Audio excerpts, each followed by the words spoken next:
Hi everyone. So, if you've followed me for any length of time, you'll know that I love a good roguelike. If it's not obvious by the sheer length of time I've spent banging on about Inscription over the past few years. So today I want to chat about one particular element of game design that I believe is central to roguelikes. A kind of special sauce, if you will. And if you won't, that's fine too. I got the idea for this video when I recently played Inkshade for the first time. You're trapped in a strange, rundown manor house, playing a tabletop strategy game against this mysterious multi-limbed creature made out of ink and shadow. Wood. As you progress, you discover new pieces and collect a currency called scrip, which is spent to upgrade your units. You can upgrade their hit points, damage, defense, attack range, and movement speed. Damage and defense also comes in two flavors, those being physical and magical. If you lose your entire party, you get sent all the way back to the start of the map, but all the upgrades that you bought for your pieces remain. So that's a crash course in the mechanics of Inkshade. Now, I like this game. I think the core gameplay is pretty fun, the art direction is fantastic, and the Game Master character is...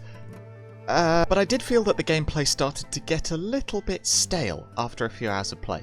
Now, admittedly, I had to try like 5 or 6 times before I was even able to beat the first tier of bosses, so it might potentially have been a bit of a skill issue, but I think that my point still stands. By the 5th or 6th run, it was kind of starting to drag. So, to dissect why Inkshade feels this way, let's talk a bit about progression. In game design, we usually talk about two types of progression, horizontal and vertical.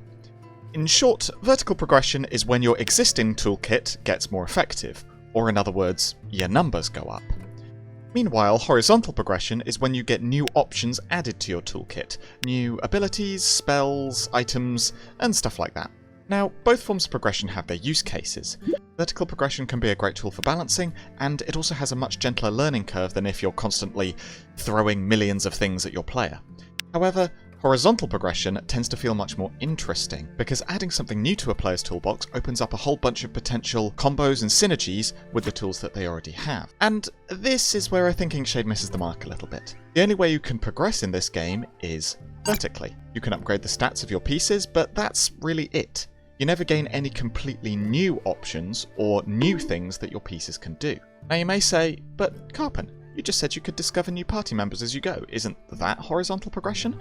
To which I would reply, stop talking to the YouTube video, it's weird. The problem is that because there's nothing to make one piece different from another, aside from, its stats, it doesn't often feel like you're actually getting something new, not meaningfully anyway. Sticking with the toolbox analogy, imagine that you're going to a hardware store, and instead of a wide selection of tools suited for all different kinds of tasks, all they had was the same hammer in different colours.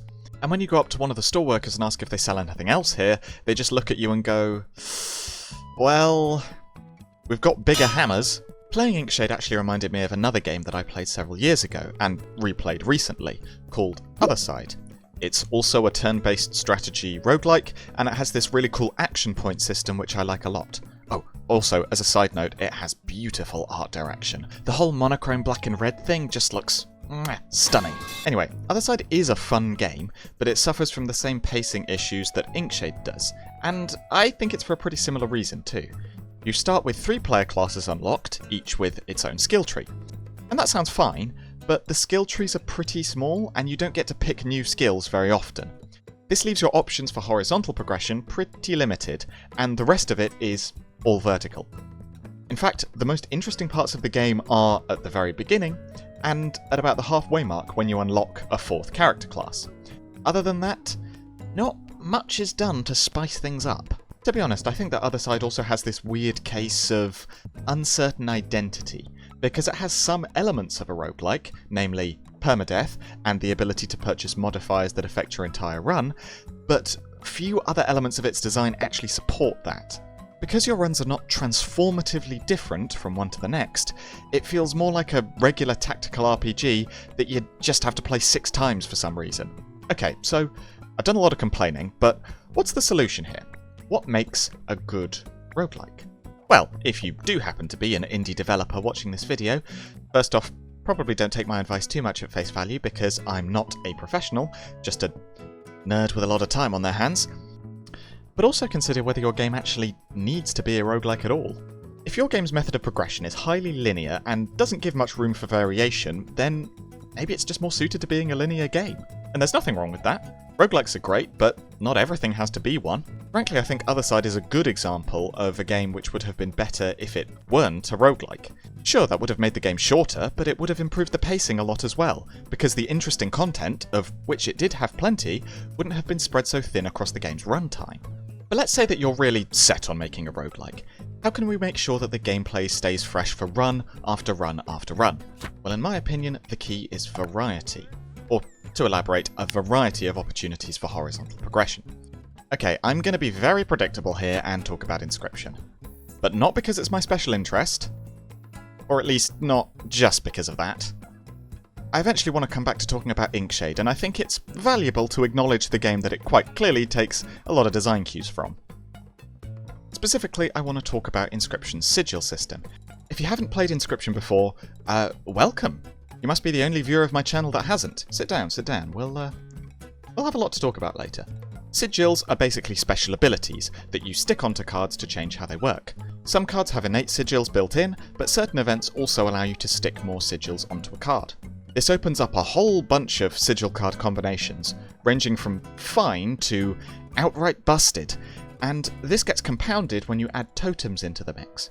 Totems are basically permanent items that you get, which apply a specific sigil to all cards of a certain type within your deck, and, alongside all the other methods that Inscryption gives you to customize your toolkit, can lead to some pretty wild deck builds. To take another example, Slice and Dice is another game that I've played a very normal amount of. Basically, you have a party of heroes who are each represented by a unique dice. Each side of their dice lets them do things like attacks, shields, healing, and gathering mana, which can be used to cast spells. In Slice and Dice, there are two ways to improve a hero: by leveling them up into a higher tier hero, which changes their dice to a more powerful one, or by equipping them with an item. Items provide a whole bunch of passive benefits, many of which alter certain sides of a hero's dice. Each hero can hold up to 2 items, and you can switch them around outside of combat, so there are tons of possible character builds you can achieve.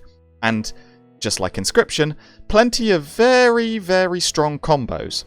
Now, both of these games are very repetitive at their bones. Just like Inkshade or really any other roguelike, it's a genre built on repetition. But that extra layer of variety added on top helps every run feel interesting and unique. And every time you discover a powerful new combo, it's exciting.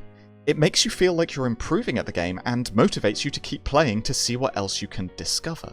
Okay, bearing all that in mind, let's get back to Inkshade. I think that the pacing of Inkshade is really not that hard to improve upon. All it needs is more variety and more for players to discover. And you could go about this in a couple of ways. My first idea is to give pieces skills that modify their gameplay, much like sigils in Inscryption. Here's some ideas for the different kinds of skills that a piece could have. This way it becomes less of an objective numbers game, what piece has better stats, and you have to weigh up the value a piece's skill brings to your team.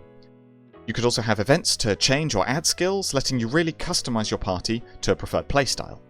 You could also do an item system, like in Slice and Dice, where you gain items from events and can equip them to each of your pieces between fights to give them some kind of passive benefit. Here's some ideas for items. Or even better, you could mix and match these systems, because that'll compound the amount of options that you have and gives players way more to discover.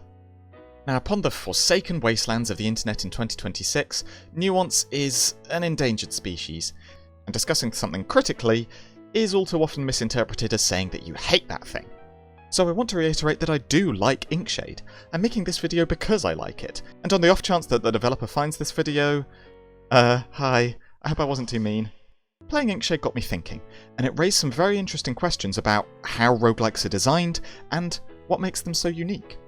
That emphasis on discovering something new about the game every time you play, a new mechanic, a hidden synergy, or a powerful build that becomes central to your strategy, is what I love so much about the genre.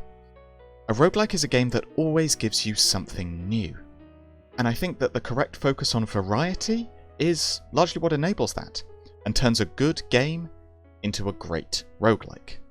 After all, variety is the spice of rogue life. Hey, look, they can't all be bangers.